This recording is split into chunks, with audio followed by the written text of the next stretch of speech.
Sono contento e orgoglioso di questa situazione, anche perché avere qui, buttare giù una realtà del genere che è ormai diventato un ceppo di una situazione molto delicata e pessima e negativa del nostro territorio è molto importante.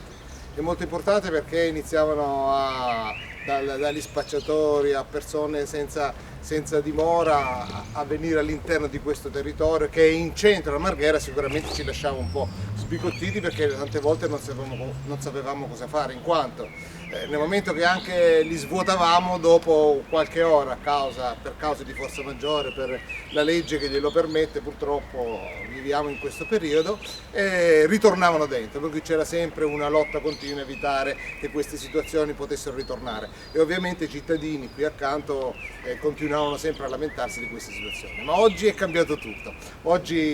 Da oggi avremo una realtà nuova, una sanità, un distretto sanitario in centro nel nostro territorio, vicino a tutti i mezzi di trasporto, al tram, al pullman, per cui tutti i nostri cittadini, anche delle zone un pochettino più lontane del nostro territorio, non nel centro, potranno riuscire ad arrivare qui in tutta facilità. Per cui grazie ancora per questo evento per questa realtà. Ringrazio ovviamente il Comune, l'assessore, e tutti coloro che hanno partecipato per la realizzazione di questo progetto. Grazie.